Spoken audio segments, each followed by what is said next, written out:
Mental గాడు. ఆయనకే తెలియదు ఏమవుతుందో. వాళ్ళ ఇంట్లో వాళ్ళ పిల్లని కొట్టినప్పుడల్లా టాస్క్ మారుస్తున్నట్టున్నారు. మైండ్ గేమ్ ఆడతారు. సో మనం ఎంతవరకు కంట్రోల్ ఉంటామో చూసుకుందామని ఇంటెన్షన్లే పోయినా. నువ్వు ఒక హౌస్ ఈ వీక్ అంతా నువ్వు ఒక సైకోలాగా బిహేవ్ చేసినావు అని అన్నారు. లోపలికి వెళ్ళక ముందు వెళ్ళిన తర్వాత మీ ఇంప్రెషన్స్ మారినాయా? నాకు రెడ్ కార్డ్ ఇచ్చి వెళ్ళిపోవాలి అని అన్నప్పుడు Bigg Boss open the doors, అబ్బాయి get out of the house. నీకు ఒక పెయిన్ ఉందనుకో, తెలియకుండా ఒక బాధ వస్తుంది. వీళ్ళు దాన్ని ఎన్కేజ్ చేసుకొని కొందరు కావాలని ఆ సింపతి ఎక్కువ రుద్దుతూ ఉంటారు జనాల మీద. సోనియా ఎట్లుండేది? బయటకు వచ్చినాక నేను చూసిన మీమ్స్ చూసి షాక్ అయిపోయినా. నేను చాలా ఘోరంగా చేశారు. నీ హగ్గు నార్మలే ఉందే, ఎందుకంత కక్కుర్తి పడ్డారు హౌస్లా అని అన్నాడు.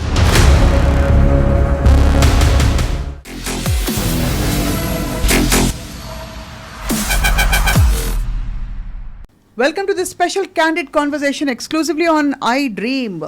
బిగ్ బాస్ హౌస్ నుంచి అభయ్, నవీన్ ఎలిమినేట్ అయిన విషయం అందరికీ తెలుసు. కాంట్రవర్షియల్ కామెంట్స్ బిగ్ బాస్ని కూడా చాలా మాటలని అక్కడ సరిపడక మరి ఎందుకు ఎలిమినేట్ అయ్యారు, ఇంతకీ తన ఎక్స్పీరియన్సెస్ ఏంటి బిగ్ బాస్ హౌస్లో? Let's talk to him. Abhay, welcome back to జనజీవన స్రవంతి. Thank you. ఎన్ని రోజులు ఉన్నారు మొత్తం మీరు? 22 days ఉన్నా. 22 డేసే? 22 డేస్ ఏవి లేకుండా, అసలు ఇంట్లో వాళ్ళు లేకుండా ఎట్లున్నారు అసలు? నేను యాక్చువల్ అదే ఛాలెంజింగ్ తీసుకొని వెళ్ళినా. కొంచెం టఫ్ అయింది ఆబ్వియస్లీ ఫస్ట్ వెళ్ళినప్పుడు. కాకపోతే మొత్తం 22 daysలో నాకు బాగా నచ్చింది ఏంటంటే, చాలా ఇయర్స్ తర్వాత ఫోన్లు లేకుండా, టీవీలు లేకుండా, ఇంకా మొహం చూసుకొని మాట్లాడడం ఒకటే పాయింట్ మనుషులతో ఉంటే. అదొక్కటి మంచి ఎలిమెంట్. అంటే ఎప్పుడో చిన్నప్పుడు ఫోన్ లేనప్పుడు మనకు ఉండే కదా, ఎక్కడో సోఫాల దగ్గర లేకపోతే ఎక్కడో మనకు ఖాళీ కూర్చొని ఎంతసేపు మాట్లాడుకోవడమే. ఎట్లా టైం పాస్ అయింది బాస్ అక్కడ లోపల? ఏదో ఒకటి మాట్లాడుతూనే ఉంటాము. 14 members కాబట్టి వాడితో కొద్దిసేపు, వీడితో కొద్దిసేపు, మాడితో కొద్దిసేపు కుకింగ్ చేసుకుంటూ అట్లా టైం అయిపోయింది. మధ్యలో కొన్ని టాస్కులు పెడతారు. సో అట్లా కాకపోతే చాలా వరకు బోరింగ్ ఉండేది డే అంతా. చాలా బోరు. టైం చూస్తూ టైం వాచ్ అయినా క్లాక్ ఉండదు వాచ్. అదే మరి అరగంటకి వాచ్ చూసి అలవాటు మనం. ఎగ్జాక్ట్లీ ఎక్కడ పోవాలని. అట్లాంటిది బాగా మంచి నిద్రపోయినరా? పోనీ నిద్ర కూడా 3-4 days ఇబ్బంది అయింది చాలా. నేను బయట సోఫాలో పడుకున్న కొద్ది రోజులు, ఆ లైటింగ్ ఎఫెక్ట్కి వాటికి సెట్ కాక. బెడ్ కూడా కొంచెం డిస్కంఫర్ట్ ఉండే, నాకు నెక్ పెయిన్ వచ్చి ఉండే. బట్ ఒక 4 days తర్వాత స్లోగా అడ్జస్ట్ అయిపోయినా అంతే. సో మీ ఫేవరెట్ పార్టిసిపెంట్ ఎవరు, కో పార్టిసిపెంట్ అక్కడ? నా ఫేవరెట్ అంటే యాక్చువల్గా మారుతా వస్తున్నారు. అన్ఎక్స్పెక్టెడ్లీ ఫ్రెండ్ అయింది మాత్రం నిఖిల్. ఎప్పటి నుంచో ఫ్రెండ్ సోనియా. అన్ఎక్స్పెక్టెడ్గా అనుకోకుండా చాలా క్లోజ్ అయింది మాత్రం నిఖిల్. సోనియా ఎట్లా పోయిందబ్బా అట్లా? సోనియా నాకు కూడా తెలియదు. కొంచెం ఆమెకి అంటే హౌస్లో ఐసోలేటెడ్ అయిపోయింది స్లోగా, చిన్నగా అంతే. ఒంటరి అయిపోయింది. ఆమె ఆ ఫీలింగ్ వచ్చింది. బయటకు వచ్చి కూడా ఆమె అదే అంటుంది. కొంచెం మీకు తెలుసో తెలియక మీరు అందరు నన్ను ఐసోలేట్ చేసిర్రు. సో ఆ టైంలో నాకు ఉన్నది అభయ్, నవీన్ అండ్ నిఖిల్ అండ్ పృథ్వీ, వీళ్ళు ముగ్గురే ఎక్కువ క్లోజ్ ఉండే. సో అట్లా సంహవ్ నేను డిస్కనెక్ట్ అయిపోయాను అందరితోటి. ఇంకా అట్లా వచ్చేసిన బయట. లోపలికి వెళ్ళక ముందు వెళ్ళిన తర్వాత మీ ఇంప్రెషన్స్ మారినాయా?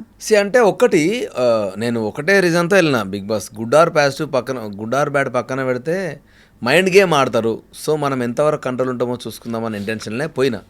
అది ఉండే. బట్ అన్ఫార్చునేట్లీ నేను ఎక్కడ ఫీల్ అయినా అంటే, బయటకు వచ్చిన తర్వాత ఇప్పుడు నేను చాలా చేసిన లోపల యాక్టివిటీస్.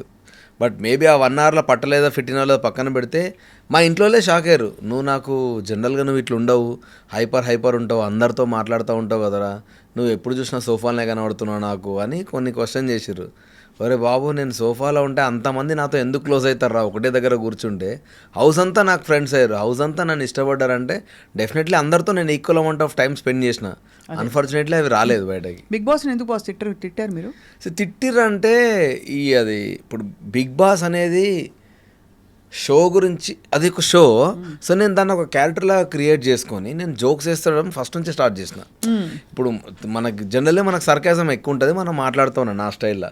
తిట్టాల్సి వచ్చిందంటే ఒక దగ్గర ఎందుకు ఫీల్ అయినా అంటే, సెకండ్ నామినేషన్ అప్పుడు అనుకుంటా మా బాడీల పైన కలర్స్ పూసుకోవాలి. ఆ కలర్స్ అతుక్కుపోతున్నాయి బాడీకి, చాలా దాంతో ఇబ్బంది ఫేస్ చేసినాము. అండ్ నామినేషన్స్ అయిపోయేంత వరకు ఎప్పుడు స్నానం చేయకూడదు, ఇట్లాంటి రెస్ట్రిక్షన్స్ ఉన్నాయి. సో నాది ఫస్ట్ నామినేషన్ అయింది అనుకోండి, నేను మీ ఒంటి మీద కలర్ పోసుకున్నా. మొత్తం నామినేషన్ ప్రాసెస్ అయిపోయేసరికి ఒక 5-6 hours అవుతుంది. ఈ 5-6 hours నేను ఆ కలర్ల పైన అట్లే ఉండాలి. సో డెఫినెట్గా తెలియకుండా ఒక ఫ్రస్ట్రేషన్ వస్తుంది. కూర్చున్నాం. నామినేషన్స్ అంతా ఫస్ట్ వీక్ అందరు కొట్లాడుకుంటూ ఉన్నారు చాలా ఘోరంగా. సెకండ్ వీక్ వచ్చేసరికి ఏంటంటే స్మూత్గా మాట్లాడుకుంటారు, అంటే పాయింట్ టు పాయింట్ నీట్గా మాట్లాడుకుంటున్నారు. సో మాకు అనౌన్స్మెంట్ వచ్చింది, మీరు లాస్ట్ టైం చూపించినంత క్యూరియాసిటీ ఇయర్ చూపించట్లేదు, ఈ సెకండ్ నామినేషన్లో చూపించట్లేదు, ఆ ఎగ్జైట్మెంట్ కనబడతలేదు. సో బిగ్ బాస్ మీ దగ్గర చాలా ఎక్స్పెక్ట్ చేస్తున్నాడు అని నాకు అది ఎందుకో ప్రొవోక్ చేసినట్టు అనిపించింది. కొట్టుకుంటారా మీరు, కొట్టుకుంటలేరు, తిట్టుకుంటలేరు అన్నట్టు ప్రొవోక్ చేసిన ఫీలింగ్ వచ్చింది. నేను హర్ట్ అయినా. ఇప్పుడు ఒక షో పెట్టినప్పుడు మీరు అన్నెసెసరీగా అట్లా ప్రొవోక్ చేసినట్టు ఎందుకంటారు? మంచిగా మాట్లాడుకున్న వాళ్ళు కాస్త ఆ తర్వాత మొత్తం తిట్టుకోవడం స్టార్ట్ చేశారు. ఫుల్ గొడవలైనాయి మళ్ళీ ఆ నామినేషన్. ఎవరితో ఎక్కువ గొడవలైనా మీకు? నాకెవరితో కాలేదు. అంటే నామినేషన్ చేసుకున్న దాంట్లో ఇప్పుడు మీరు నామినేట్ చేశారు అనుకోండి, మీరు స్మూత్గా మాట్లాడుతారు అప్పటిదాకా. ఇమ్మీడియట్లీ సెకండ్ నామినేషన్కి అందరు రైజ్ అయ్యారంటే వాళ్ళ ఫీలింగ్ ఏమైపోయారంటే మనం గట్టిగా అరుచుకుంటేనే వస్తుందేమో అన్న ఫీలింగ్లోకి వెళ్ళిపోయారు. సో నాకు ప్రొవోక్ చేసినట్టు ఉండడం ఎందుకు అనేది నాకు నచ్చలేదు. సో నేను అక్కడ క్వశ్చన్ రైజ్ చేసుకుంటూ అట్లా నాకు నచ్చని మాట్లాడుకుంటూ వస్తున్నా. మేబీ నేను తెలుగుని అవడం వల్ల, తెలుగు మీడియం కాబట్టి నాకు కొన్ని పాయింట్స్ అయినా క్లియర్గా అర్థమవుతాయి తెలుగు పదాలు. నేను దాని గురించి ఫైట్ బ్యాక్ చేయడం స్టార్ట్ చేసిన. సో అట్లా ప్రతిసారి ఏదో ఒక ఇష్యూ అవుతా ఉంది అందరితోటి. సో అట్లా ఒక దగ్గర నాకు ఒక డిసిషన్ అన్ఫేర్ అనిపించింది. వాళ్ళు అన్ఫేర్ అని వాళ్ళే తర్వాత ఒప్పుకున్నారు. కాకపోతే అప్పటికే మా సైడు మేము ఓడిపోయినాం, వాళ్ళు గెలిచిరు. వాళ్ళకి లగ్జరీ టాస్క్, వాళ్ళ లగ్జరీ ఫుడ్ వచ్చింది. అంటే ఐ మీన్ చికెన్, మటన్ వాళ్ళకి కావాల్సినంత వస్తుంది. ఫుడ్ బేసికలీ వీళ్ళంతా ఒక రూమ్లో స్టోర్ చేసి పెడతారు. సో ఇప్పుడు ఎవడైతే లగ్జరీ టీమ్ అని అన్నారో వాళ్ళకి ఎక్కువ ఐటమ్స్ ఉంటాయి, like kind of super market. మాకేమో మేము ఆల్రెడీ ఓడిపోయినాం కాబట్టి మాకు చిన్న మినీ జనరల్ స్టోర్ లాగా, అంటే అక్కడ ఏ ఉన్నాయో అవే తెచ్చుకోవాలి, ఇంకా నీకు ఆప్షన్స్ ఉండవు అక్కడ నుంచే. సో అక్కడికి వెళ్ళిపోయి మనకు ఒక 1 to 2 minutes 3 minutes టైం ఇస్తారు. ఆ 3 minutesలో నువ్వు ఎంత ఫుడ్ తీసుకొని వస్తే ఆ ఫుడ్ను వండుకోగలవు. అప్పటికే 4 రోజుల నుంచి నా లైఫ్లో ఎప్పుడు తిన్నాను గోధుమ పిండి దోశ తిన్నా నేను. గోధుమ పిండితో దోశ చేసారు. ఫస్ట్ డే బాగానే ఉంది, ఫస్ట్ టైం బాగానే ఉంది. దాంతోపాటు పప్పు ఎవరు చేసిండ్రు హౌస్లోనే. అంటే ఏంటంటే పాపం వాళ్ళ మిస్టేక్ కాదు, గోధుమ పిండి కొంచెమే ఉంది. మాకు ఒక 3 to 4 days అది అడ్జస్ట్ కావాలి ఆ ఫుడ్. 12 మంది ఉన్నాం మేము. సో 12 మందికి 3 to 4 days అంటే డైరెక్ట్ గోధుమతో చపాతీ పిండి చేస్తే కష్టం, అంత అవ్వదు. సో దోశ వేస్తే somehow we can survive 4 days తినుకుంటూ అనేది అనుకొని చేసిర్రు. దానివల్ల అందరికీ గ్యాస్ట్రిక్ ఇష్యూస్ స్టార్ట్ అయినాయి కొంచెం. ఈ ఇబ్బందిలో మాకు ఈ టాస్క్ పెట్టిర్రు. ఆ టాస్క్లో నేను గెలిచినామని రూల్ ప్రకారం మాకున్న మేము అన్ఫేర్ ఆడినామని చెప్పి మమ్మల్ని ఓడించారు. దానివల్ల మాకు ఫుడ్ సరిగా రాలేదు. వచ్చిన దాంట్లో ఏదో వండుకుంటున్నాం, మంచిగా కాంప్రమైజ్ అయ్యి సరే వండుకున్న వెరీ నెక్స్ట్ డే మళ్ళీ ఒక టాస్క్ వచ్చింది. కిచెన్లో 3 మాత్రమే ఉండాలి, 3 వండుకోవాలి, నువ్వు వండుకున్నాక వాడు వండుకోకూడదు. యాక్చువల్గా ముందు రోజు మాకు జరిగిన గొడవనే అది. ఇప్పుడు నీకు ఆకలి అవుతుంది, నువ్వు వండుకుంటా అంటావు, నువ్వు వండడానికి 1.5 hour పడితే నేను వెయిట్ చేయాలి 1.5 hour. ఇద్దరం కలిసి అదే 1.5 hourలో కాంప్రమైజ్గా వండుకుందాం కదా అని ఒక కంక్లూజన్కి వచ్చినాం. బెటర్ కదా, ఫుడ్ అయితే టైంకి తిన్నట్టు ఉంటుంది, ఒకటి ముందు ఒకటి లేట్ ఎందుకని మేము కాంప్రమైజ్ అయిన వెరీ నెక్స్ట్ డే దాన్నే క్వశ్చన్ చేసి టాస్క్ తీసుకొచ్చారు. ఇప్పుడు బయటకు వచ్చినాక ఫస్ట్ ఏం తిన్నారు? నేను బయటకు వచ్చినాక యాక్చువల్గా రాగానే చాలా ఎక్సైట్ అయిపోయి బిర్యానీ తిన్నా. అదే అందరదే నాకు పడలేదు అన్ఫార్చునేట్లీ. అంటే లోపల నేను టైంలో తింటున్నా కదా, లిటరల్లీ 3 రోజులు నేను తింటున్నా వామిటింగ్ చేసుకున్నా. అంటే మేబీ స్టమక్ సెట్ కాలే నాకు. 4th డేకి స్లోగా ఫుడ్ అలవాటైంది. హౌస్ లోపల పోయేటప్పుడు లాస్ట్ ఎవరిని చూసారు? బయటకు వచ్చాక ఫస్ట్ ఎవరిని కలిసారు? లాస్ట్ నా వైఫ్, నా పాప అండ్ నా ఫ్రెండ్ మణికంఠ. వైఫ్ కూడా ఉందా? అవును. ఇప్పుడే కాలేజ్ నుంచి బయటపడ్డ అబ్బాయిలా ఉన్నారు మీరు. అయ్యో థ్యాంక్ యూ. కిడ్ కూడానా? మీరే కిడ్లో ఉన్నారు, ఏదో పచ్చబొట్టున్నట్టు చేతి మీద. ఇది వైఫ్ పేరు, ఇది పాప పేరు. అబ్బో, పాప పేరు అయంతిక. వైఫ్ పేరు భవానీ గారు. అయంతిక ఏమన్నారు మిమ్మల్ని చూసి? సో వాళ్ళు యాక్చువల్గా వాళ్ళు కొంచెం పాపం ఫీల్ అయ్యారు. అంటే నేను ఇంత జల్ది వస్తాను వాళ్ళు ఎక్స్పెక్ట్ చేయలేదు. సో మస్తు ఎంజాయ్ చేస్తుండ్రేమో మీరు లేకుండా. నేను అయ్యుండొచ్చు. సో రాగానే ఫస్ట్ ఆఫ్ ఆల్ టెన్షన్ ఏంటంటే నేను ఎంత బాధపడుతున్నానని. నాకేందంటే ఎవ్రీథింగ్ ఈజ్ అన్ ఎక్స్పీరియన్స్. అయిపోయిందా, చలో వదిలేసి మళ్ళీ మన పని మనం చేసుకుందామని. సో నేను కామ్గా ఉండేసరికి వాళ్ళు చాలా రిలాక్స్ అయిపోయారు, ఫుల్ స్మూత్గా నడుస్తుంది.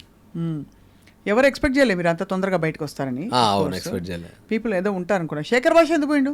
శేఖర్ అన్న వెళ్ళిపోతా అన్నాడు. ఎందుకంటే అన్నకు అప్పుడే బాబు పుట్టిండు అన్న విషయం తెలిసింది.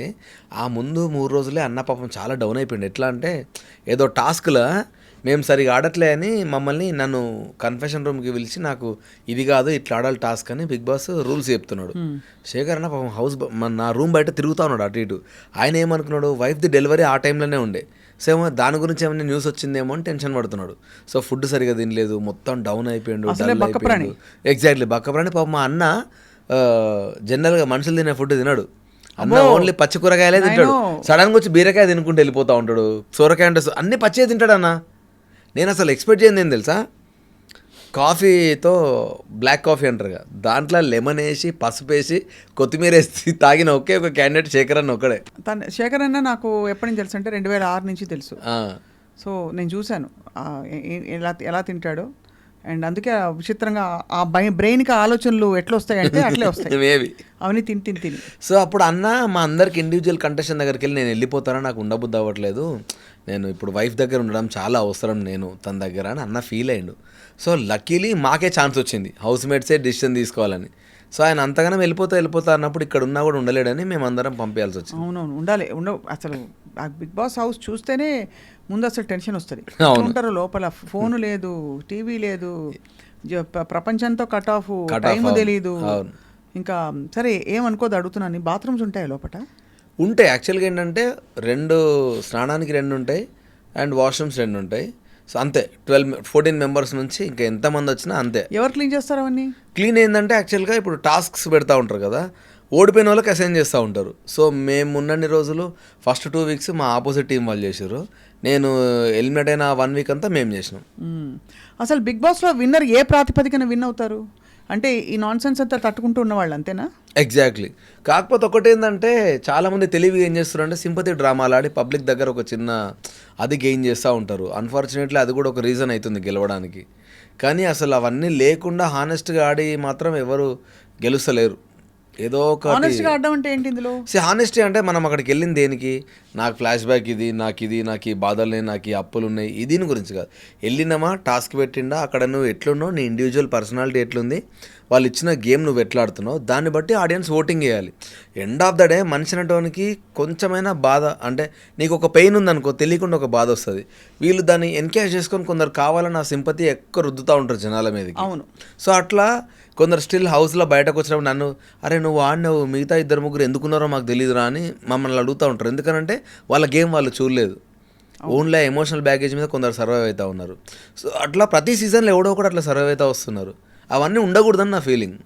అదే కొంత ఉంటుందిలే, అంటే పాత ప్యాకేజ్. అంత టైం ఉంటే ఏం చేస్తారు బాస్ ఎవరైనా? ఎగ్జాక్ట్లీ, అవును. 24 గంటలు ఏం చేయాలో అర్థం కాదు. ఇప్పుడు టీవీ మన ఎంత రక్షిస్తోంది, మన బాధలు గుర్తు రాకుండా ఫోన్ మన ఎంత రక్షిస్తోంది అని ఇప్పుడు అర్థమవుతుంది. నిజం.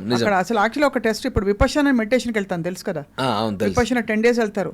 అసలు మనిషిని ఇంకో మనిషితో మాట్లాడుకోరు, టాస్క్లు కూడా ఉండవు.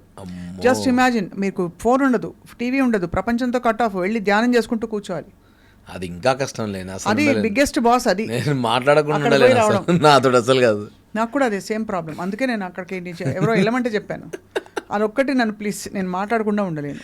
ఇంపాసిబుల్ అసలు, నాతో అసలు కాదు. నాకు ఎట్లీస్ట్ జనాలు ఉన్నారు కాబట్టి అందరితో టైం స్పెండ్ చేసినా కానీ, లేకపోతే అసలు కష్టం. ఏమంటే చేశారు బాస్ అక్కడ? నేను మటన్ చేసిన, చికెన్ చేసిన అండ్ ఆలు 4-5 కర్రీస్ చేసిన, చాలా ఇష్టంగా తిన్నారు. లక్కీలీ కుదిరినాయి. ధనియాల పొడి, కారం పొడి ఏం లేవు. లిటరలీ నేను చేసిన ఎవ్రీ దాంట్లో ఓన్లీ కర్రీ, దాన్ని ఏమంటారు, ఆయిల్, సాల్ట్, పసుపు, కారం ఇవి ఉంటే చాలు కర్రీ మంచిగా అవుతుందిరా. నాకు ఆడికి వెళ్ళినాకనే తెలిసింది ఎక్స్ట్రా ఇంగ్రీడియంట్స్ ఏం అవసరం లేదు అని. ఉల్లిపాయలు, ఓపిక ఉండాలి. అదే జస్ట్ ఆనియన్స్ అల్లం పేస్ట్ మేము దంచుకోవాలి అంతే, డైరెక్ట్ పేస్ట్ రాదు. సో ఎంతో కొంత ఓపిక ఉన్నంత దంచి వేసుకోవడం, వీటితోటే చేయొచ్చు. యాక్చువల్గా నాకు రియలైజ్ అయింది ఏంటంటే, ఫుడ్ వండాలంటే ఓపిక ఉండాలి, అన్ని ఇంగ్రీడియంట్స్ ఉన్నా లేకున్నా కూడా. అంతే కదా. అవును.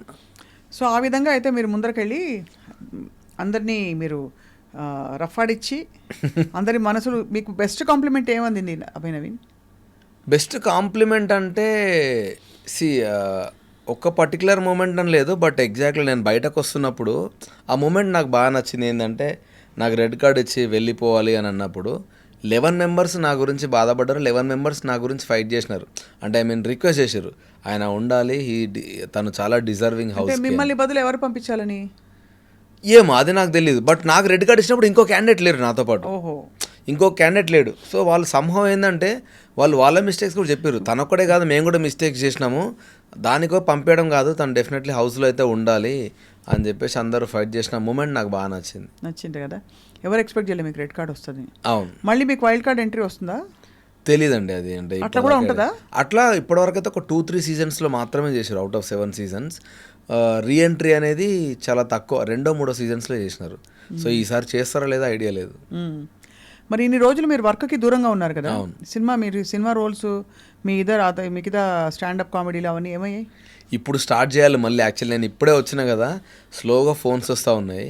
సో మళ్ళీ అవన్నీ గ్యాదర్ చేయాలి. యాక్చువల్గా అయితే నేను సెకండ్ ఫిలిం ఒక డైరెక్షన్ చేస్తున్నా. 10 days షెడ్యూల్ షూట్ చేసి వచ్చిన. సో ఇప్పుడు మళ్ళీ వాళ్ళందరూ ఏంటంటే పాపం నేను మెల్లగా నవంబర్ దాకా వస్తారులే అని వాళ్ళు వేరే వర్క్స్లో స్ట్రక్ అయ్యారు అందరూ.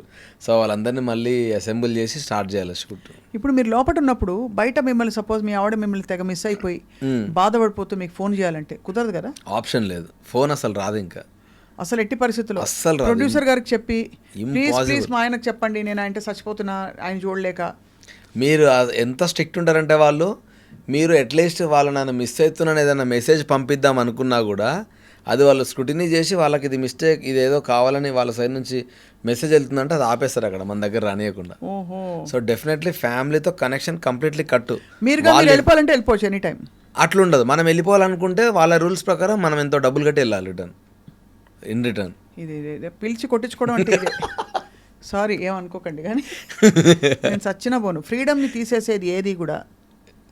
సో నేను అట్లనే ఫ్రీడమ్ ఆఫ్ స్పీచ్ అనుకున్నా. కొన్నిసార్లు వాళ్ళు వైలెన్స్ ఆఫ్ రూల్స్ అన్నారు, అదే జరిగింది అక్కడ. అంతే ఫ్రీడమ్. అదే కదా ఇప్పుడు మన స్వేచ్ఛని తీసుకెళ్ళిపోయి అదే పిలిచి కొట్టించుకోవడం చెప్పాను కదా, అంతే. బట్ మొత్తానికి మా మోస్ట్ పాపులర్ షో అది మాత్రం కరెక్ట్. అసలు ఏం ఫాలో అవుతారు బాస్ అసలు బిగ్ బాస్ని? దారుణంగా. అంటే నేను ఈ లాస్ట్ 1-2 yearsలో నాకు రాననే మెసేజ్ నేను ఈ 3 weeks తర్వాత నాకు వస్తున్నాయి కంటిన్యూస్గా. అదే పాపులర్ అయిపోతారు ఒక్కసారి. Exactly, instinct. ఇంతకీ నాగ్ సార్ గురించి చెప్పండి. నాగ్ సార్ హోస్టింగ్ చాలా బాగుంటుంది అనేది, కాకపోతే నేను రోస్ట్ అయినా లాస్ట్లో. అవునా? తిట్టారా? సో అంటే అది తిట్టిండు, బట్ నాకు ఒక ఫీలింగ్ ఏముండే అంటే స్టిల్ నాకు ఏం తిట్టిర్రు ఏం పక్కన పెడితే అసలు నువ్వు ఎందుకన్నావని నాకు ఒక ఆప్షన్ ఇస్తే బాగుండు అనిపిస్తుంది. ఎందుకంటే మన సైడ్ ఆర్గ్యుమెంట్ అసలు వినకపోతే అర్థం కాదు మనం ఎందుకు మాట్లాడాలి. వాళ్ళు ఏమన్నారంటే తిట్టడం కాదు, నువ్వు విమర్శించడం. ఒక పాయింట్ ఏమన్నాడంటే నువ్వు ఒక హౌస్ ఈ వీక్ అంతా నువ్వు ఒక సైకోలాగా బిహేవ్ చేసినావు అని అన్నారు. నేను షాక్ అయింది ఎక్కడంటే ఆ వీడియో చూస్తే అంత సైకోలాగా ఏమి ఉండదు అక్కడ. సో అంతగానం నెగిటివ్ ఎందుకు పోర్ట్రే అయింది అని చెప్పి నేను ఫీల్ అయినా. ఎందుకంటే ఇప్పుడు సైకోలాగా బిహేవ్ చేయడం అంటే నా దృష్టిలో నువ్వు నువ్వు జనాలతో మెంటల్గా బిహేవ్ చేసి హౌస్ హార్మోనీ మొత్తం దెబ్బతీసి, లేదు అని అంటే హౌస్లో రూల్స్ వైలెన్స్ చేసి ఫిజికల్ అబ్యూస్ చేసి ఇట్లాంటివి ఏమైనా చేస్తే నాకు కైండ్ ఆఫ్ సైక్లాగా బిహేవ్ చేసిన ఫీలింగ్ వస్తుంది. కానీ అక్కడ నేను అన్ని పెయిన్తో మాట్లాడిన మాటలే ఉన్నాయి తప్ప కానీ ఏది తిట్టాలని వాడే కెమెరాకి వెళ్ళి తిట్టింది లేదు. అంతే. సో అంత నెగిటివ్ ఎందుకు పోర్ట్రే అయినా నేను అని చెప్పి నేను ఫీల్ అయినా. డెఫినెట్లీ. లోపల దోమలు కుడతాయా? ఉండవు, దోమలు ఇబ్బంది ఏమి ఉండదు. అట్లాంటిది ఏమి ఉండవు. దోమలు ఉండవు. సో ఒక అడ్వాంటేజ్ ఏంటంటే మన ఇంట్లో దోమలు ఉంటే అక్కడ బిగ్ బాస్ హౌస్లో దోమలు ఉండవు. అది బిగ్గెస్ట్. లేలే ఫస్ట్ 4 రోజులు అడ్వాంటేజ్ ఏంటంటే లిటరల్లీ నేను కెమెరాకు చాలాసార్లు చెప్పిన, అది వచ్చిందో లేదో తెలియదు కానీ పబ్లిక్ అలర్ట్ ఉండండి.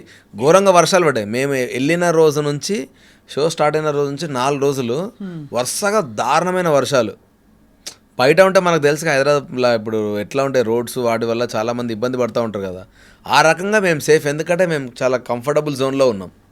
మమ్మల్ని అందరూ సెక్యూర్ చేస్తారు బ్యాక్గ్రౌండ్ నుంచి, మాకేం ఇష్యూ లేకుండా చూసుకుంటున్నారు. ఆ రకంగా సేఫ్ కానీ safe and board is better is verse కదా. యా, బోరింగ్ అంటే ఖచ్చితంగా ఉంటుంది. ఇక మనం అంటే ఐసోలేటెడ్ ఉండేటోళ్ళకి ఎక్కువ వర్కౌట్ అవుతుంది. బట్ ఇక పబ్లిక్లో తిరగాలి, 4 గోడలు నాతో కాదురా, నాలాంటి వాళ్ళకైతే చాలా టఫ్ ఉండే. అవును, అంతే కదా.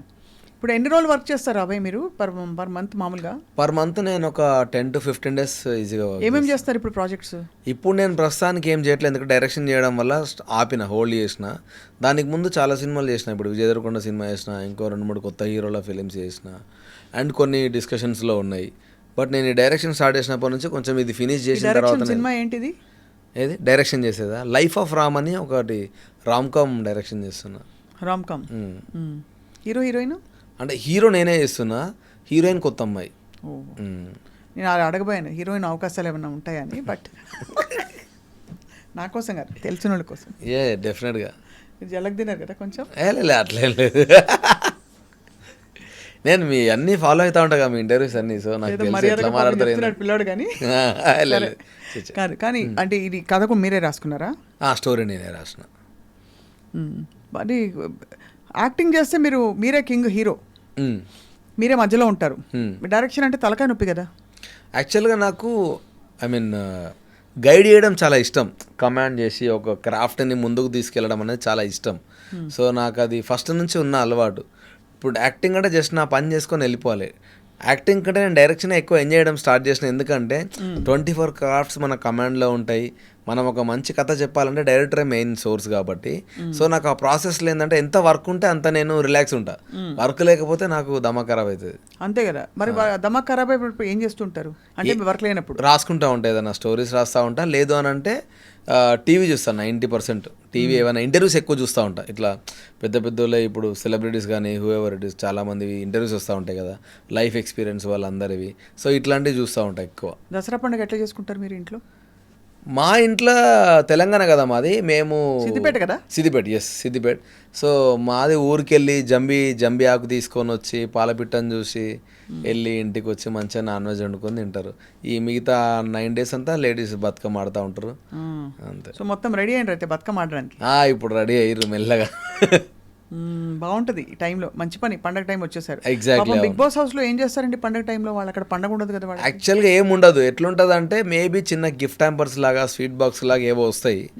దాంతోపాటు ఈసారి ఏమన్నా కండక్ట్ చేస్తారేమో నాకు తెలియదు. ఎందుకంటే క్లియర్గా మేము ఇట్లాంటివి ఏవి మాట్లాడకూడదు అలా. రీజన్ పరంగా, రిలీజన్ పరంగా, కాస్ట్ గురించి కానీ, పాలిటిక్స్ ఏవి మాట్లాడకూడదు. స్ట్రిక్ట్ రూల్స్ మాకు. ఓకే. సో వాళ్ళు ఏమైనా కండక్ట్ చేస్తే మేము ఆడడం, లేదంటే పండగ వచ్చింది వెళ్ళిపోయింది అంతే. కానీ ఒకటే అర్థం కాదు నాకు, అంత మీరు లోపల ఉంటారు కదా, ఎంత గేమ్ అని తెలిసినా, ఎంత మనకి మన కోసం మన మంచి కోసం వచ్చామని తెలిసినా ఫ్యామిలీని మిస్ అయిపోతారు కదా. 100% మిస్ అవుతాం. నేను చాలాసార్లు మేము కూర్చొని ఇట్లా అంటే ఉంటాం సడన్గా డిస్కనెక్ట్ అయిపోతాం. అబ్బా ఇంట్లో వాళ్ళు గుర్తొస్తున్నారు, ఆ ఫీలింగ్. ఒకరికొకరు సపోర్ట్ ఇచ్చుకుంటారు, ఖచ్చితంగా ఇచ్చుకుంటారు ఎవరికైనా. చాలా ఈ ఇది దాన్ని ఫార్చునేట్ అన్నా అన్ఫార్చునేట్ అని తెలియదు కానీ ఈ సీజన్ వాళ్ళు అయితే మొత్తం అంతా సెంటిమెంటల్ క్యాండిడేట్సే. ఒకటి ఏడిస్తే తెలియకుండా ఇంకోటి ఏడ్ చేస్తున్నాడు ఆటోమేటిక్గా. అంతేనా? క్లియర్గా కెమెరాలు బంధించి పడుతున్నారు. కెమెరాలు ఎన్నోసే తెలియదు కానీ మేము చూస్తాం కదా, అంటే అది రియల్ ఎమోషనా ఫేక్ ఎమోషనా చాలా వరకు కనెక్ట్ అవుతారు ఊరికనే. సో చాలా సెంటిమెంట్ ఎక్కువ ఉన్న క్యాండిడేట్స్ వచ్చారు. దానివల్ల ఏదన్నా మాట్లాడాలన్నా కూడా ఎవడు ఫీల్ అవుతాడో అన్న ఇంటెన్షన్ వచ్చేది అప్పుడప్పుడు. అవునవును. ఈసారి ఐ థింక్ ఈ బ్యాచ్ ఈ సీజన్లో మీరు అన్నట్టు అందరూ కొంచెం బ్యాలెన్స్డ్ కున్నారు. ఎగ్జాక్ట్లీ. ఉండే ప్రయత్నం చేశారు. కానీ అది పండగ కాబట్టి షో వాళ్ళు మిమ్మల్ని అనౌన్స్మెంట్ ఇచ్చి రెచ్చగొట్టి అది జరిగిందేమో అనిపించింది నాకు. ఎందుకంటే ఇప్పుడు అంత పెద్ద హోస్ట్ చేస్తున్నప్పుడు మీరు అట్లాంటి మాటలు ఎందుకు అనడం రెచ్చగొట్టినట్టు అనేది నాకు అనిపించింది. సో ఇక ఆ తర్వాత ఇంకా సంభవం అది పోతూనే ఉంది అట్లే ఫైర్. సోనియా ఎట్లుండేది? సోనియా మెంటల్గా చాలా స్ట్రాంగ్ ఉంటుంది. సో ఫిజికల్ గేమ్స్ తక్కువ ఆడింది. అండ్ ఆమెకి ఇన్ఫ్లుయెన్స్ అనేది ఆమెకు ఫస్ట్ నుంచి ఉన్న అలవాటు. అంటే ఆమెకు పెరిగిన వాతావరణం కావచ్చు, లేదంటే ఆమె కొన్ని గెస్ట్ లెక్చర్స్ ఇస్తూ ఉంటుంది, బయట ఎన్జిఓలు రన్ చేస్తూ ఉంటుంది. సో ఈ ఇన్ఫ్లుయెన్సింగ్ అనేది ఆమెకు బై డిఫాల్ట్ ఉన్న అలవాటు. సో ఆ అలవాటు కాస్త కొంచెం నెగిటివ్గా పోర్ట్రే అయింది బయట. ఇంకా ఆమె అంతే అట్లే ఉంటుంది. హౌస్లో ఎట్లుందో బయట అట్లే ఉంది. కాకపోతే కొంచెం చాలా నెగిటివ్ ఆరా క్రియేట్ అయింది ఆమెకి. అవును, ఎవరెవరో పిచ్చి పిచ్చి థంబ్నెయిల్స్ పెట్టి ట్రోల్ చేశారు కూడా, చాలా బాధపడింది. సోనియా మా పిల్లే, నాకు తెలుసు బాగా.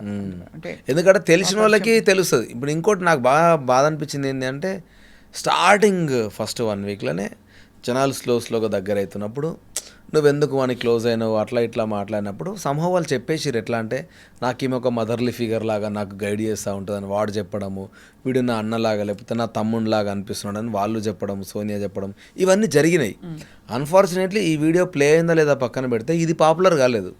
సో ఇప్పుడు నువ్వు ఒకసారి నీకు వాని మీద ఏం ఫీలింగ్ లేక అబ్బాయి అమ్మాయి అనేది, ఇప్పుడు జెండర్ డిస్క్రిమినేషన్ నువ్వు చేస్తేనే హగ్ అనేది చాలా డిఫరెంట్గా తెలుస్తుంది. అరే అందరం ఒకటే రాబాయి మనుషులమే కదా, ఏమున్నా దీనికి ఎందుకు ఇట్లా ఫీలింగ్ వస్తే నువ్వు పట్టుకున్న పెద్ద నీకు ఆ నెగిటివ్ ఫీలింగ్ రాదు ఒక మనిషి మీద, నీకు ఆ నెగిటివిటీ లేనప్పుడు. సో వాళ్ళిద్దరు కలిసినది నాకు ఎప్పుడు నెగిటివ్ అనిపించలే.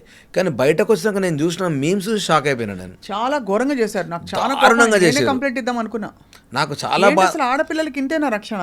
మరీ దారుణం. ఇది పోనీ బిగ్ బాస్ ఎక్కడో తలుపు చాటు ఏదో చేసుకుంటుంటే ఎగ్జాక్ట్లీ. ఇప్పుడు బిగ్ బాస్ హౌస్ ఒక రియాలిటీ షోలో ఉంటే ఎవరికైనా తప్పుగా ఎందుకు ప్రవర్తిస్తారు? ఎగ్జాక్ట్లీ. నాకు బాధ అనిపించింది ఎక్కడ అంటే, ఇప్పుడు అర్జున్ అనే తను బస్లో క్వశ్చన్ అడిగింది, నేను చాలా ఫీల్ అయ్యాను యాక్చువల్గా దానికి. ఆమె సాఫ్ట్గా రియాక్ట్ అయింది కానీ చాలామంది నవ్వుకుంటూ నాకు మెసేజ్ చేశారు, మంచిగా అడిగిండు అంటే, అరే మంచిగా అడిగిండు పక్కన పెట్టేసి, ఆడొక అమ్మాయి ఉన్నది, నువ్వు డైరెక్ట్ వచ్చి హగ్ చేసుకున్నాక నీ హగ్గు నార్మలే ఉందే, ఎందుకంత కక్కుర్తి పడ్డారు హౌస్లో అని అన్నాడు ఆయన. అది ఎంత చండాలమైన క్వశ్చన్ అంటే, అది నీకేమని అనిపించవచ్చు, అట్లా ఎట్లా అడుగుతారు? అంతే కదా. ఇవి కామన్ మీకు అయినప్పుడు బయట ఈ కామన్ థింగ్సే పెద్దగా అవుతాయి. వాళ్ళు వర్స్ట్ కేస్ సినారియో చూస్తలేరు. నాకు బాధ అనిపించింది, కొంతమంది అమ్మాయిలే పంపిస్తారు నాకు, అది మంచిగా అడిగిండు కదా అంటే, అరే మీకు ఎందుకు అర్థమవుతలేరా, పక్కన పెట్టు, నువ్వు తప్పు చేసి నువ్వు ఎంత పెద్ద దొంగనన్నాగా ఎండ్ ఆఫ్ ద డే నువ్వు ఒక అమ్మాయి అన్నప్పుడు అట్లీస్ట్ ఒక కైండ్ ఆఫ్ రెస్పెక్ట్ ఇవ్వాలి కదా. ఇది మనమే ఇచ్చుకోకపోతే వేరేవాడు ఎట్లా ఇస్తాడు. సో నాకు అవి నచ్చలేదని చెప్పి నేను మాట్లాడినా, కానీ ఇంకా సమూహం ఎందుకో జనాలు ఘోరమైన నెగిటివిటీలు ఉన్నారు. బట్ ఇక అది ఎట్లా అంటే వానికి దెబ్బ తగులుతూనే వాడు రియలైజ్ అవుతాడు, అంతే అంతే, అప్పటిదాకా పట్టించుకోరు. అసలు ఎట్లా గలీజ్ అయిపోయింది మొత్తం ప్రపంచమే అట్లా అయిపోయింది. అంటే ఎవరు పడితే వాళ్ళు, ఎవరు పడితే ఏది పడితే నోటికి వచ్చినట్టు వాగేవాళ్ళు ఇదివరకు, ఇప్పుడు అంటే సోషల్ మీడియా. ఎగ్జాక్ట్లీ, అంటే సోషల్ మీడియాని 90% వర్స్ట్గానే యూటిలైజ్ చేసుకుంటున్నారు. అవును. మీకు ఇండస్ట్రీ ఎట్లా అనిపిస్తుంది ఇప్పుడు? అవే అన్ని కాంట్రవర్సీలు అవుతున్నాయి కదా. యా, టూ మెనీ కాంట్రవర్సీస్ అవుతున్నాయి. నాకు ఇదే అనిపిస్తుంది అండి మేజర్గా. చాలామంది ఛానల్స్ పాపులర్ చేసుకోవడానికి అంటే కొత్తగా వస్తున్నారు, అందరూ ఏం చేయాలని అర్థం కాక. ఇప్పుడు నాకు జోక్ నా మీదే చెప్తా, నేను హౌస్లోకి వెళ్ళి బయటకు కూడా రాలేదు. అభయ్ నవీన్ హౌస్లోకి వెళ్ళి బయటకు రాగానే పారిపోయింది మీడియాకి ఇంటర్వ్యూ ఇవ్వకుండా అని ఒక 4 thumbnails వేసారంట. మా వైఫ్ టెన్షన్ అవుతా ఉంది. నేను అన్నా, నేను ఎందుకు పారిపోతా, ఎందుకోసం పారిపోతా, దొంగతనం చేసి పారిపోయినా, పోయినా బయటకు వచ్చిన. సో ఇట్లా వాళ్ళకి ఇంటర్వ్యూ ఇవ్వడానికి కొంతమంది ఇట్లా చేయడం వల్ల ఇప్పుడు సొసైటీలో జరిగే వాటికి కూడా ఫస్ట్ థింగ్ జనాలు ఏం చేస్తారంటే వాడి సైడ్ పాయింట్ వీడి సైడ్ పాయింట్ రెండు తెలుసుకోకుండా వన్ సైడ్ ఆర్గ్యుమెంట్ తినేసి ధనాదన్ నెగిటివిటీ స్ప్రెడ్ చేసుకుంటూ వెళ్తున్నారు. దానివల్ల స్క్రాప్ ఎక్కువైపోయిందని నా ఫీలింగ్. కానీ అన్ఫార్చునేట్లీ దాన్ని కట్ డౌన్ కూడా చేయలేం. కరెక్ట్ కట్ డౌన్ చేయలేం, కానీ ఎక్కడో అక్కడ తిరగబడితే అవుతుంది. ఎవరో ఒకరు గట్టిగా తిరగబడాలి స్టాండర్డ్గా. అవును. ఇండస్ట్రీలో ఇప్పుడు మొత్తం అంటే అందరూ మాట్లాడుకుంటున్న ఈ Malayalam industry Hema commission report, committee report, ఇలాంటివన్నీ చూసినప్పుడు ఏమనిపిస్తుంది అబ్బాయి మీకు? నాకు అర్థం కాదు అసలు. ఐ మీన్ జానీ మాస్టర్ విషయం ఒకటి వచ్చింది. అవును, అది జానీ మాస్టర్ది కూడా ఇప్పుడు వీళ్ళ సైడ్ ఏమో ఒక రకమైన కేసు పెట్టారు. ఆయన ఏమంటున్నాడు, ఆయన అరే ఇప్పుడు ఎప్పుడో జరిగిన దానికి ఇప్పుడు ఎందుకు కేసు పెడుతున్నావు. సో సంహవ్ నేను అనుకోవడం ఏమో మధ్యలో ఇంకేదైనా జరిగి ఉండొచ్చు. చాలా వరకు ఇష్యూస్ అంటే నేను ఒకటి నమ్ముతాను, నాకు ఒకసారి నా ఫ్రెండ్ చెప్పిండు, ఏదన్నా ఒక ఇష్యూ హైలైట్ అవుతుందంటే దాని కింద ఏదో పెద్ద జరుగుతుందిరా, చాప కింద నీరులాగా వెళ్ళిపోతుంది. సో నాకు అట్లా అనిపిస్తుంది, ఎందుకంటే చాలాసార్లు నేను అబ్జర్వ్ చేసిన అది. సో మేబీ ఇది హైలైట్ అయ్యి కింద ఏమైనా అవుతుందేమో నాకు అనిపిస్తూ ఉంటుంది. ఏదైనా సడన్గా రైజ్ అయిందంటే ఒక టాపిక్ మేబీ అంటే అయ్యి ఉండొచ్చు అని అనిపిస్తుంది. అంటే అట్లా కొన్ని చూసిన నేను. సో దానివల్ల అట్లా అనిపిస్తుంది, ఎందుకంటే నాకు ఈయన తెలియదు ఆమె తెలియదు, ఇద్దరు తెలియదు. సో డెఫినెట్లీ వాళ్ళ గురించి ఏం మాట్లాడలేము మనం. అదే కరెక్టే. బట్ ఇప్పుడైతే మీరు డైరెక్షన్ కోసం మొత్తం అంతా రెడీ అవుతుండ్రు. అవును. పాటలు గిట్లా వస్తాయి ఏమన్నా మనకి? నాకు రాదు, నన్ను అడుగుతురా, నాకు రాదు, పాటలు పాడడానికి రాదు మనకి. పాట పాడండి. ఎందుకులేండి, నా గొంతు నాతో అసలు ప్రాపర్గా ఉంది, మీ గొంతు మంచిగా పాట పాడే గొంతులాగా ఉంది. మీ ఇష్టం, సినిమా పాట మీ ఇష్టం, మీకు బతుకమ్మ పాట, బతుకమ్మ పల్లె పాట, అమ్మ చిన్నప్పుడు పాడిన జోల పాట. మనకి డ్యాన్స్ చేయడం ఒకటే వస్తుంది తప్ప, డ్యాన్స్ కూడా ఏంటంటే తీన్మార్ మనం ఏదో పెడితే భరత్లో డ్యాన్స్ చేసేట అయిపోయి తప్ప, కానీ పాటలు రావు అసలు. లిరిక్సే గుర్తుండవు నాకు. మీరు హౌస్లో కూడా అంత్యాక్షరి చాలాసార్లు ఆడినాం మేము, ఒకటే లైన్ వాడి ఎస్కేప్ పాట నుంచి అంటే నేను అంతే, గుర్తుండవు ఎక్కువ లిరిక్స్ నాకు. అయితే తీన్మార్ డాన్స్ చేస్తారు ఇప్పుడైతే? ఇప్పుడు కాదులే కానీ. సో బట్ ఏంటి లైఫ్లో మీ మిషన్ ఏంటి అబ్బాయి? నా మిషన్ యాక్చువల్గా మంచి ఫిలిమ్స్ తీయాలి అని నేను ఫిక్స్ అయ్యాను. అంటే యాజ్ అన్ యాక్టర్గా నేను చేస్తున్నా మంచి ఫిలిమ్స్లోనే. నా కెరియర్ అంటే ఎండ్ అయ్యే టైంకి అంటే ఎట్లా అంటే ఇంకొక 20-30 years తర్వాత నా గురించి ఎట్లా జనాలు మాట్లాడుకోవాలి, రేడు మంచి ఫిలిమ్స్ చేసినాడు అని. సో దాని గురించే సంహవ్ నేను రియాలిటీ బేస్డ్ సినిమాలే కనెక్ట్ అవుతా. సో నేను ఎవ్రీ ఫిలిం ఏది చేసినా దాంట్లో ఏదో ఒక మెసేజ్ ఇద్దామని అయితే డెఫినెట్గా చూస్తాను, just not for the entertainment. నేను చేసిన ఫస్ట్ సినిమా కూడా రామన్న యూత్ ఫ్లెక్సీలు వేయడం వల్ల ఏం రాదురా, మీ డబ్బులు బొక్క తప్ప, అనవసరంగా మీరు ఎంత పిచ్చుకులా తిరక్కండి, ఖరాబ్ చేసుకోకండి మీ ఇంట్లో లైఫ్ని అన్న పాయింట్ పైనే నేను దాన్ని హ్యూమరస్ వేలో తీసుకొచ్చిన. సో ఎందుకంటే నాకు సంహవ్ ఫ్లెక్సీలు అనేది నచ్చదు ఎక్కువ. ఊరికే మనం ఏదో చేస్తాము, ఆ మినిట్లో వాడు ఎంజాయ్ చేస్తాడు, దానికోసం మనం చాలా రిస్క్ చేస్తాం లైఫ్లో, దానివల్ల మనకి ఏం రాదు. సో సేమ్ అట్లనే ఇప్పుడు తీసిన లవ్ స్టోరీలో కూడా ఒక మంచి స్ట్రాంగ్ మెసేజ్ ఒకటి పెట్టిన. సో అది ఎట్లా రీచ్ అవుతుందేమో చూడాలి. అందరం వెయిట్ చేస్తున్నాం మీ సినిమా కోసం. Thank you so much. Cinema హీరోయిన్తో నేను అతి త్వరలో, అంటే మీతోటి మీ హీరోయిన్ తోటి నేను ఇంటర్వ్యూ చేయబోతున్నాను. Thank you. అండ్ దానికి ముందు థ్యాంక్ఫుల్లీ నేను ఆ టైం వరకు ఫినిష్ చేసి అంతా చేస్తే సినిమా చూపిస్తాను మీకు. దానివల్ల ఇంకా మంచి క్వశ్చన్స్ మీరు అడుగుతారు. మళ్ళీ ఏమైనా మిస్టేక్ జరిగినా కూడా నేను అట్లీస్ట్ రెక్టిఫై చేసుకో, ఎందుకంటే సినిమా తీసే లోపే ఏం చేసినా రిలీజ్ చేసే ముందే. మిమ్మల్ని మీతో మాట్లాడుతుంటే నాకు అనిపిస్తుంది మీరు కొంచెం సెన్సిబుల్. అంటే మీరు పల్లెటూరు నుంచి వచ్చారు కదా. అవును. పల్లెటూరు నుంచి వచ్చిన వాళ్ళకి ఫౌండేషన్ పునాదులు కరెక్ట్గా ఉంటాయి, మంచి చెడులు తెలుస్తాయని ఒక నమ్మకం లార్జ్ ఉంటుంది. సో ఎక్కడ చదివారు? అక్కడ చదివారా? అక్కడే చదివినా నేను, మొత్తం అంతా సిద్దిపేటలోనే చదివిన. ఇంటర్మీడియట్ నుంచి హైదరాబాద్కి వచ్చిన. మీ ఆల్ టైమ్ ఫేవరెట్ హీరో ఎవరు? చిరంజీవి గారు, మెగాస్టార్. మెగాస్టార్. అది super. So Abhay Naveen, we wish you all the best. Thank you అండి. మీరు మళ్ళీ వైల్డ్ కార్డ్ ఎంట్రీ వచ్చినా కూడా వెళ్తే వెళ్ళండి, కానీ ఎవరేమన్నా కూడా పట్టించుకోకండి అక్కడ. యా నేను అసలు అదే ఆ విధంగా ముందుకు పోయి మళ్ళీ కలుద్దాం అయితే. తప్పకుండా అండి, Thank you so తప్పకుండా. much. థ్యాంక్ యూ అండి, థ్యాంక్ యూ సో మచ్.